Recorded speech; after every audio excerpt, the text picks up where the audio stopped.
నమస్తే, నేను మీ తేజ. మంగ్లీ వివాదానికి సంబంధించి ప్రస్తుతం హేమకాంత్ రెడ్డి అనే వ్యక్తి ఇది రమవత్ మధు చాలా విషయాలు చెప్పడానికి ప్రయత్నిస్తూ ఉన్నాడు. రీసెంట్గా ఒక వీడియో కూడా చేశాడు. అంటే బాధితుల్లో ఎవరైతే ఉన్నారో ఒక మహిళ పేరుని యూజ్ చేసి, దయచేసి పేరు నేను చెప్పే ప్రయత్నించాను, వాళ్ళ కుటుంబ సభ్యులు చూస్తే చాలా బాధ అనిపిస్తుంది. సో హేమకాంత్ రెడ్డికి ఆ మహిళకి ఏదో ఉంది అన్నట్టు లింక్ పెట్టి ఆయన ఈ రకంగా మీడియా ముందుకు వచ్చి ఈ వీడియోని అయితే పెట్టడం జరిగింది. సో దీని గురించి క్లియర్ గా తెలుసుకుందాం. అసలు ఏంటి వాస్తవం ఏంటి, అసలు స్కామ్ గురించి అంతా కూడా పక్కన పెట్టేసి ఇప్పుడు వీళ్ళ పర్సనల్ లైఫ్ మీద ఎందుకు ఈ మధు ఎందుకు టార్గెట్ చేస్తాడనే గురించి తెలుసుకుందాం. సార్ నమస్తే. సో చూసారా, వీడియో చూసారా? ఇప్పుడే చెప్పారు, నేను అప్పటి నుంచి వీడియోలు అందరూ వస్తున్నారు. ఈ దాదాపు 11వ వీడియో అతను పెట్టిందా? ఇప్పుడు మీరు నాకు చెప్తుంది. ఓకే, సో అంటే అసలు టాపిక్ అంతా పూర్తిగా మీ పైన వస్తుంది. ఇప్పుడు అసలు మధు లేడు, నెక్స్ట్ మంగ్లీ లేదు, అసలు హేమకాంత్ రెడ్డి అసలు ఫ్రాడ్ చేసిందంతా కూడా హేమకాంత్ రెడ్డి అంటూ కూడా మాట్లాడుతున్నారు. అండ్ అది వచ్చిన మరి కొన్ని గంటల్లోనే మీకు మీలో ఉన్న ఒక బాధితురాలు ఎవరైతే ఉన్నారో ఆమెతో ఎఫ్ఐఆర్ ఉంది అనేది కూడా వీడియో రీసెంట్ గా రిలీజ్ చేశాడు. బయట కొన్ని ఫోటోలను కూడా రిలీజ్ చేశాడు. ఏం చెప్తారు దీని గురించి? ఇప్పుడు మధు యాక్చువల్గా ఎన్ని మాట్లాడాలనో, ఎన్ని బూతులు మాట్లాడాలో నాకు అర్థం కావడం లేదు. ఫస్ట్ థింగ్, ఒక ఆడపిల్లని అలాగా మాట్లాడుకోవడం, అలా చేయడం నీకు చేత కాకపోతే, నేను డబ్బు ఎత్తుకపోయినా అంటే బూతులు వచ్చేస్తున్నాయి, ఎంతైతే ఎత్తుకపోయినావు అంత ఎత్తుకపోయినావు, ఎన్ని మాటలు చెప్పినావు అన్ని మాటలు చెప్పినావు, ఏం చేయాలో చేసేసినావు. అదే దాని గురించి మాట్లాడక ఈరోజు మార్నింగ్ నుంచి ఇది 11th వీడియో నేను ఎక్స్క్లూజివ్ ఇస్తున్నా. 11వ వీడియో, 11వ టీవీ ఛానల్. దీనితో నేను మాట్లాడుతుంటుంటే నీవు ఎక్కడో వీడియో దాంట్లో తీసింది, అక్కడ తీసేసింది, ఎన్ని సోర్లు తీసేసింది, ఎన్నిసార్లు మీ ఇంటికి వచ్చినా, ఎన్ని టైమ్స్ మీ అమ్మగారు వండి పెట్టడం, ఆనే తినడం, చెల్లికి ఇంకా పెళ్లి కాలేదు, అక్కకి ఇంకా పెళ్లి కాలేదు అప్పటికి, శైలజకి 2020 గురించి చెప్తున్నా. అంటే నీకు ఒక 3 అక్కలు ఉన్నారు. నీకు ఒక ఆడపిల్ల గురించి ఎలా చేయాలనిపించింది? నీకు చేత కాదు. ఈ దాని గురించి డైవర్ట్ కావాలి అనుకుంటే వేరే దాని గురించి మాట్లాడు, కానీ వేరే వాళ్ళ దాని గురించి నువ్వు అట్లా మాట్లాడడం అది సమంజసం కాదు. రైట్? యాక్చువల్గా మా బాధ కొన్ని వందల మంది బాధలో పడుతుండి రోడ్ల మీద పడుకొని ఈ రోజే డ్రెస్ తెప్పించుకున్నా. 3 రోజుల నుంచి, ఒకటి 4 రోజులు అయింది, ఇది 5వ రోజు. అక్కడి నుంచి డ్రెస్ తెప్పించేసేసుకుంటే వేరే వాళ్ళు వచ్చేసింటే తీసుకొని వచ్చి ఈ రోజు వేసుకున్నాను. 3 రోజుల నుంచి ఏనైనా అడిగినాడు, సార్ 3 రోజుల నుంచి అదే డ్రెస్ చూస్తున్నానని మన తేజని అడిగినాడు. ఆ రోజు కూడా ఒక వీడియోలో కూడా మాట్లాడినాడు, ఎన్ని రోజులు అయింది సార్, 3 days అయింది సార్, పోదాం ఇక్కడ చూసుకొని వెళ్ళిపోదాం అంటే ఇట్లనే ఉండిపోయినామంటానని. అరే బాబు, ఏదన్నా ఉంటే మాట్లాడు, నువ్వు రా. ఎక్కడో దొంగలాగా రూమ్ లో కూర్చొని మాట్లాడడం ఎందుకు రా బాబు? నువ్వు ఒక ఆడపిల్ల మీద అట్లా వేయడం అనేది అది అసలు కరెక్టే కాదు. అండ్ మరి నీవు ఏం ఆలోచించుకుంటున్నావో ఏం కదా అది అర్థం కూడా కావట్లేదు. రైట్? అండ్ అది నేనైతే దాన్ని జీర్ణించుకోలేకపోతున్నాను. ఇప్పుడు చూడండి, దాదాపుగా మేము 2017-18 నుంచి కానుంచి కొన్ని వందల వీడియోస్, కొన్ని వందల మంది మాతో పాటు, ఎందుకంటే ఆ టైప్ లో అంటే ఆ మోటివేషన్ లో మేము చెప్పేసేసుకుంటూ, హెల్త్ పరంగా మేము మాట్లాడేసేసుకుంటూ ఉండే టైంలో ఎంతో మంది వచ్చి సెల్ఫీలు దిగడం, చేసుకోవడం, చాలా అభిమానం ఉంటది. ఎంతమంది మా దగ్గర దాదాపుగా 20-30 మంది ఉమెన్స్ ఉంటుంటారు. తిరుపతికి ఇందాకనే చెప్పాను, ప్రతి నెల పౌర్ణమి రోజు మా టీంతో పాటు అందరం మా టీంతో పాటు తిరుపతి మెట్లు ఎక్కుతాం. ఎవరు వస్తే వాళ్ళని టికెట్లు బుక్ చేసుకోవడం, వాళ్ళ నుంచి వెళ్ళిపోతా ఉంటాం. మొన్న తిరుమలకి నేను, మా మిసెస్, మా బాబు ముగ్గురం కలిసి వెళ్ళాను. ప్రతి నెల పోతుంటా పౌర్ణమికి. ఒక వెంకటేశ్వర స్వామి భక్తుని వాళ్ళ తిరుపతి ఫోటోలో ఉండేది కూడా నువ్వు చూపించేసేస్తే అది కరెక్ట్ కాదురా. అది మీ ఫ్యామిలీ మెంబర్స్ ఫోటోస్ కూడా బయట తీసారు. నో తిరుపతి ఫోటో టీంలు ఎవరైతే ఉంటున్నారో చూపించినవి అక్కడ దాదాపుగా 6 మంది వచ్చినారు. 6 మంది అక్కడ నేను ఏదైతే నిలబడినానో మా సార్ అట్లా ఫోటో దిగేసినారు. అదే స్టైల్లోనే ఉన్నాయి. అది కావాలంటే మీకు పంపించేస్తా, ఎన్ని ఫొటోస్ ఉన్నాయి అంటుంది. అది జరిగింది. నువ్వు అట్లా చిల్లర వేషాలు వేసేసి ఇది క్లియర్ గా మాకు కూడా అర్థం అవుతుంది. ఒక స్టంట్ వేయడానికి ట్రై చేశాడు అనేది. ఎందుకంటే ఇక్కడ ఇష్యూ అంతా స్కామ్ గురించి, మంగ్లీ ఇన్వాల్వ్మెంట్ గురించి ఉంది, లేదంటే హేమకాంత్ ఫ్రాడ్ చేశాడనే దాని గురించి entire issue. But Ramavath Madhu అనే వ్యక్తి ఇప్పుడు పర్సనల్ గా మిమ్మల్ని టార్గెట్ చేస్తున్నాడు. అండ్ హెచ్చరిస్తున్నాడు ఇంకా మిగతా వాళ్ళని కూడా వాళ్ళ విషయాలు బయట పెడతాను. ఇప్పుడు ఎన్ని విషయాలు బయట పెట్టేదని అంతా పోలీసులకు ఏదైతే ఉంటుందో, ఏదైతే సిఐడి వాళ్ళకి నువ్వు దగ్గర ఉంటున్నావు, లేదంటే కనుక ఇదంతా తప్పుదోవ పట్టించడానికి ఇంకొకటి మొన్న దాకా క్రష్ అంటామని శ్రీముఖి మేడం క్రష్ అంటారని మాట్లాడింది, అది ఇంకొక రకంగా వెళ్ళిపోయింది. ఎవరో ఒక ఆడపిల్ల మీద ఎట్లా మాట్లాడతారు? మంగ్లీ మాట్లాడింది శ్రీముఖి గురించి. ఇప్పుడు ఇప్పుడు ఇప్పుడు ఇవన్నీ చేసేది ఎట్లా, ఏమనుకోవాలా? అసలు మీడియా మిత్రులు మీరే అడగాల వాళ్ళని. మేము అడుగుదామంటే మాకు కాన్బడతలే కదా, వాళ్ళు ఎక్కడో ఒక ఛానల్ కి ఇచ్చారు అంతే. వాళ్ళని అడుగుదామంటే అసలు రూమ్ లో ఉండి ఇచ్చేసుకోవడం ఇది అసలు అది కరెక్టే కాదు. ఇందాక కూడా అక్కకి మంగిలక్క కూడా మాట్లాడాను, అక్క దయచేసి మంగ్లీ గారితో మాట్లాడేది కాదు, టీవీలో చెప్పాను నేను ఇందాక అంటే టీవీలో చెప్పాను, నేను ఇంటర్వ్యూ ఇచ్చాను, మాట్లాడాను. మీరు కూడా బాధితులతో పాటు ఉంటారన్నారు, దయచేసి రండి. ఈ రోజు ఈవినింగ్ వచ్చిందమ్మా, లేదంటే కనుక రేపు అలాగా వచ్చేసుకుందామా. అందరి దగ్గర డాక్యుమెంట్స్ ఉంటున్నాయి. నా దగ్గర 20 కోట్లు కాదు, 200 కోట్లు ఉన్నాయో, 2000 కోట్లు ఉన్నాయో, అందరూ వాళ్ళే తెలుస్తారు. ఎన్ని ఉన్నాయో చూసుకుంటుంటారు కదా. అవన్నీ 20 కోట్లు 30 కోట్లు ఉంటుంటే గనక నేనెందుకు ఇంత బాధపడేది, వీళ్ళ దగ్గర ఎందుకు నేను చేసుకునేది? ఎప్పటి నుంచి ఆ వీడియోస్ కూడా చూపించినాం. దాదాపుగా మధుని 6 నుంచి 7 సార్లు వాళ్ళ ఊరికి వెళ్ళడం, సిఐడి ఆఫీస్ దగ్గర కూర్చోవడం, 4 రోజులు కంటిన్యూగా కూర్చున్నాం. ఆయననే అన్నాడు, అక్కడ ఉన్న ఎంక్వైరీలో ఉన్న ఒక పర్సన్, ఆయన బయటకు వచ్చేసి, సార్ రోజు వచ్చి కూర్చుంటున్నారు సార్ అంటే, నాకు గత్యంతరం లేదు సార్, వాడు దొరకడం లేదు. వాడు బుధవారం ఉన్నాడు, గురువారం ఉన్నాడు, శుక్రవారం ఉన్నాడు, శనివారం ఉన్నాడు అంటే, ఆదివారం నుంచి మళ్ళీ నేను వేరే వర్క్ ఉండడం వల్ల నేను వెళ్ళిపోయింది. కానీ ఇది నేనేం మాట్లాడుతుంటే తేజ గారు, ఇలా చీప్ గా చిల్లరగా చేయడం అనేది కరెక్ట్ కాదు. ఇది చాలా పెద్ద విషయం, ఇది మనం చేసేది చాలా పెద్ద విషయం. బాధ్యత గురించి మాట్లాడుతున్నాం. ఇలా చేసుకుని ఒక ఇంకొక విషయం కూడా చెప్పు, ఎవరైతే ఆ మహిళ గురించి మాట్లాడుతున్నాడో ఆమె అసలు బాధితురాలే కాదంటున్నాడు ఆయన. ఇప్పుడు బాధితురాలు కాదనడానికి ఎలా తీసుకుని తెచ్చుకున్నారు అంటున్నాడు. మీరు పెట్టించిన పేడ్ ఆర్టిస్టులు అంటున్నారు. ఓకే, పేడ్ ఆర్టిస్టులు, ఇప్పుడు అందరూ కూడా పేడ్ ఆర్టిస్టులు అన్నా మనం. ఇప్పుడు వచ్చిన వాళ్ళందరూ కూడా పేడ్ ఆర్టిస్టులే. రా, పేడ్ ఆర్టిస్టులు ఉన్నప్పుడు రా, నువ్వు దగ్గరికి రా. నేను లెక్క అంతా చూపించినాను కదా, లెక్క మొత్తం చూపించి చేసి నీకు పెట్టేసినాను. ఎలాగ మాట్లాడతారు వాళ్ళు? అది దాన్ని విన్న తర్వాత కూడా ఇంత చిల్లర రాజకీయాలు చేస్తున్నారు వీళ్ళు. ఏదన్నా ఉంటే కనుక డైరెక్ట్ గా మాట్లాడండి, డైరెక్ట్ గా చెప్పండి, కలవండి, మాట్లాడదాము. అది పెట్టుకొని ఒక మీరైతే కాస్త కలిసి కూర్చొని మాట్లాడడానికి ట్రై చేస్తున్నారు. ట్రై కాదు, వాళ్ళు ఎక్కడ ఉంటే ఎక్కడ, అడవిలో ఉంటే కూడా, నువ్వు ఏడన్నా రూమ్ లో ఉన్నావు కదా, ఒకరి దగ్గర ఉన్నామని తెలిసింది, అతని దగ్గర కూడా కాల్ చేసాము. రైట్, నా దగ్గర లేడంటున్నాడు. వేరే వాళ్ళకి, మధు టీమ్ లో ఉన్న వాళ్ళకి ఎవరికైతే కాల్ చేసి నీ దగ్గర ఎవరైతే ఆ పర్సన్ ఉన్నాడో ఆ పర్సన్ కాల్ చేసి మాట్లాడుతున్నాడు, మధుతో మాట్లాడతావా అని అందరి టీంలతో మాట్లాడుతున్నాడు. నువ్వు ఎందుకు వాళ్ళని డిస్టర్బ్ చేసేసుకుని ఇన్ని రోజులు నువ్వు అందరినీ డిస్టర్బ్ చేస్తున్నావు. ఒక్కొక్కరిని సైడ్ చేసేసి ఈ రోజు పటాన్ చెరువు టీంని మొత్తం అంతా సైడ్ చేసి, పటాన్ చెరువులో ఉన్న వాళ్ళు మధు తెలియనే తెలియదు, మధు ఎవరో కూడా తెలియదు అని మాట్లాడి, పటాన్ చెరువులు మీ పైన ఎక్కువగా కామెంట్స్ చేస్తారు. ఇప్పుడు పటాన్ చెరువులు ఎందుకు కామెంట్ చేసుకుంటున్నారు, వాళ్ళు చేస్తున్నారంటే ఈ రాజకీయం ఇదంతా.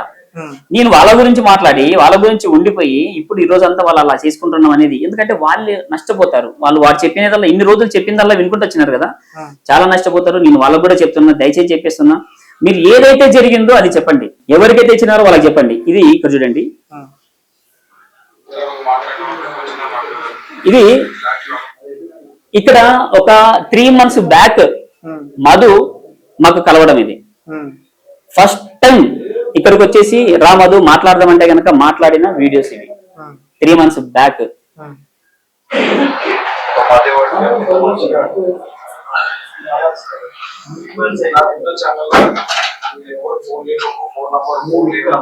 ఇక్కడ సంతోష్ నిన్న మాట్లాడే కదా, మధు ఎవరో తెలియదు, మధు ముందు ఎట్లా ఉన్నాడు, రైట్? ఇక్కడ పంచాయతీలాగా ఇక్కడ కింద నేను కూర్చున్నా.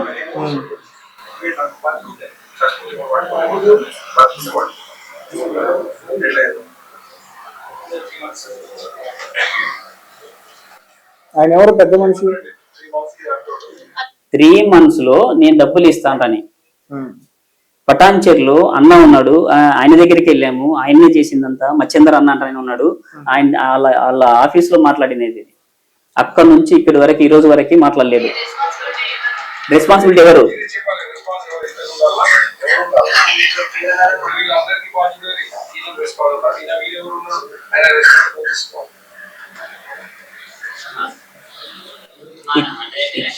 ఇక్కడ రెస్పాన్సిబిలిటీ ఎవరు అన్నప్పుడు మా మీద వేసేసినప్పుడు మేము ఎందుకు రెస్పాన్సిబిలిటీ, డబ్బులు ఎవరి దగ్గర ఉన్నాయి మేము ఎందుకు రెస్పాన్సిబిలిటీ అన్నప్పుడు ఆ జ్యోతి అనేమే ఈమె మాట్లాడుతుంది. ఇప్పుడు జ్యోతి మేము వాళ్ళని నమ్మము మధు,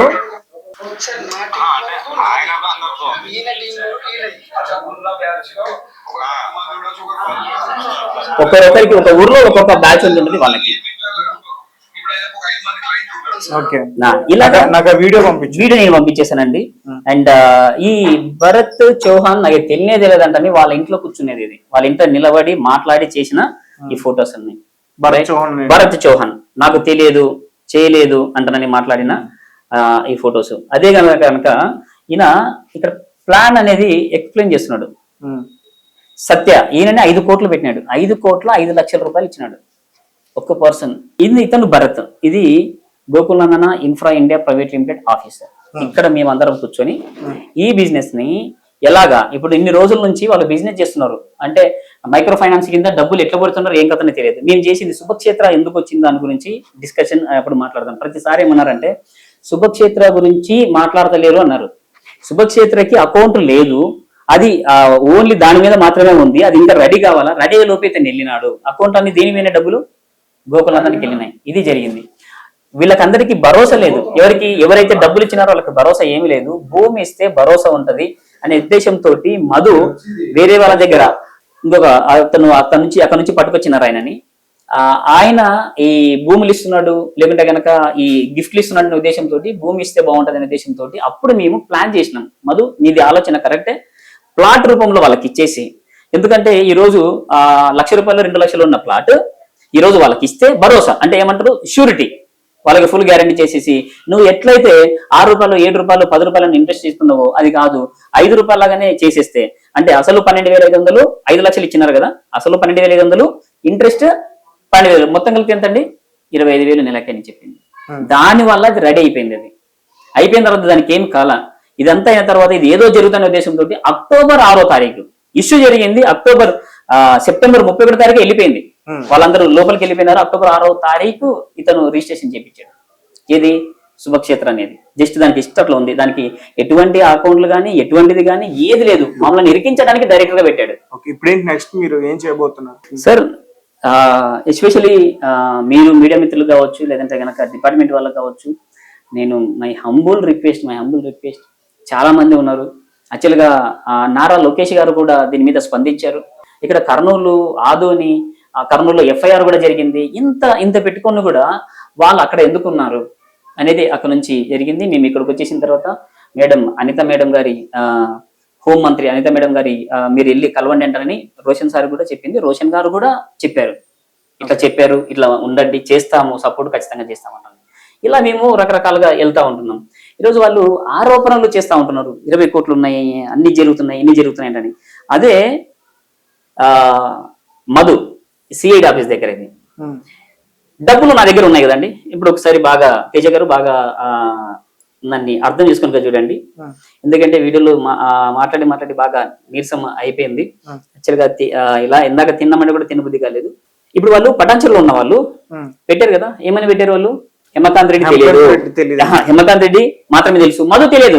మీరు ఫ్రాడ్ చేశారు అన్నట్టు, నేను ఫ్రాడ్ చేసేసినాను. రైట్, ఈ వీడియో ఒక్కసారి సిఐడి ఆఫీస్ లో బయటకు వచ్చేసిన 5:30 వరకు, మార్నింగ్ నుంచి 5:30 ఒకటి 5:30 కూడా అతను బయట. ఇంకా అతను మధునే పిలుస్తున్నా ఉన్నాం. మాటలు ఎంత దూరం అంటే అంత దూరం వచ్చేసి.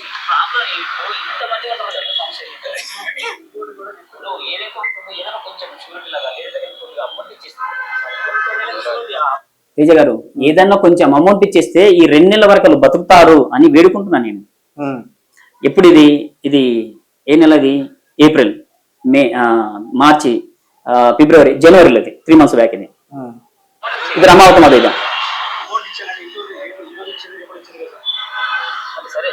ఈ రోజు పంపిస్తా సార్. ఈ రోజు ఇచ్చింది రేపు కూడా ఇచ్చేది అంటున్నాడు. నా దగ్గర ఇన్ని కోట్లు ఉన్నప్పుడు, అరే భయ్ నీ దగ్గర ఇన్ని కోట్లు ఉన్నాయి కదా భయ్, డబ్బులు ఇచ్చేసే వాళ్ళకి నా ఇంటి ఎందుకు అనుకుంటున్నావు, నా ఇంటికి ఎందుకు వస్తున్నావా అనాలి కదా.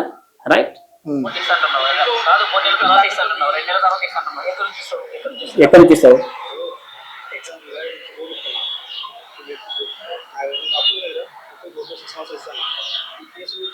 ఆడ 30 కోట్లు ఉన్నాయి, ఈయన 10 కోట్లు 11 కోట్లు ఉన్నాయి కదా.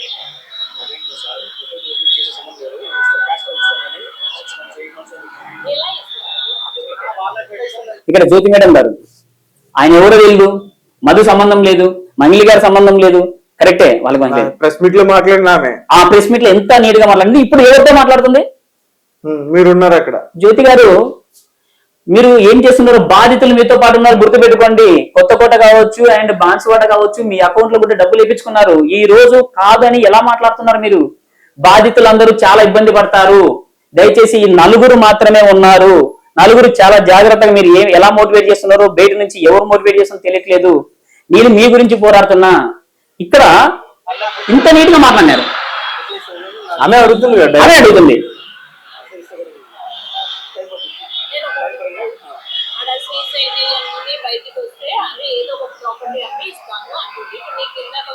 రైట్ అండి, ఇది వీడియో పంపించేస్తున్నాను, మీరు చూసేసుకోండి. దయచేసి మళ్ళీ ఇటువంటి చిల్లర రాజకీయాలు వాళ్ళ పేరు మీద వీళ్ళ పేరు మీద, మంగళక్క గారేమో ఒక పేరు ఒక అమ్మాయిని బయటికి తీసుకురావడం, ఇప్పుడు నువ్వు వచ్చేసి ఈ చిల్లర రాజకీయం మీద వేరే వాళ్ళకి మలిపించడం అనేది రైట్ కాదురా, అది కరెక్ట్ కాదు. ఇంకా మ్యారేజ్ కాలే, నీకు అక్కలు ఉన్నారు, రేపు పొద్దున పెళ్లి కావాలా, రైట్? దాని గురించి కొద్దిగా నువ్వు మనసాక్షిగా ఆలోచించి నువ్వు ఏదైనా మాట్లాడుతుంటే మాట్లాడు. నా దగ్గర డబ్బులు ఉన్నాయినా కదా, 20 కోట్లు ఉన్నాయి కదా, చూపిద్దాం, మాట్లాడదాం. 6 కోట్లు ఉన్నాయి కదా, మాట్లాడదాం. నేను మీకు తెలియజేసింది తేజ గారు, మీ టీవీ ఛానల్ నుంచి ఒకటి నేను రిక్వెస్ట్ చేస్తున్నా, రెడ్ టీవీ నుంచి. నాకు మధు ఎవరైతే ఉన్నారో, లేదంటే కనుక మంగ్లీ అక్క గారు ఎవరైతే ఉన్నారో, వాళ్ళు కూర్చుంటే గనక, లేదంటే కనుక వాళ్ళ ఇంటి దగ్గర పోవాలంటే ఇంటి దగ్గర పోదాం, అందరం పోతాం. మేమందరం, ఆమె కూడా సపోర్ట్ చేస్తానింది కదా, ఖచ్చితంగా పోదాం. నేను ఎంత దూరమైనా. కానీ నాకు ఇక్కడ ఏం భయం అవుతుందంటే, వీళ్ళందరూ ఒకటి అయిపోయి రకరకాల వాళ్ళు కూడా వాళ్ళ కథ చూస్తాం, వాళ్ళ అంత చూస్తామంటారని రకరకాల ఫోన్ల నుంచి నాకు ఫోన్లు వస్తా ఉంటాయి. నాకు చాలా థ్రెట్టింగ్ అయితే నాకు థ్రెట్టింగ్ ఉంది. ఎందుకంటే ఇదంతా రకరకాలుగా జరుగుతూ ఉంటుంది. దయచేసి వీళ్ళిద్దరి దగ్గర నుంచి నాకు థ్రెట్టింగ్ ఉంది. అండ్ డిపార్ట్మెంట్ వాళ్ళు కావచ్చు అండ్ మీడియా వాళ్ళు కావచ్చు, నాకు ఆ థ్రెట్టింగ్ నుంచి నన్ను కాపాడాలని నేను కోరుకుంటున్నా. బాధితులు ఎవరైతే ఉన్నారో బాధితులకి సాయం చేయాలంటే గవర్నమెంట్ ని నేను కోరుకుంటున్నా. Thank you so much. Okay, right.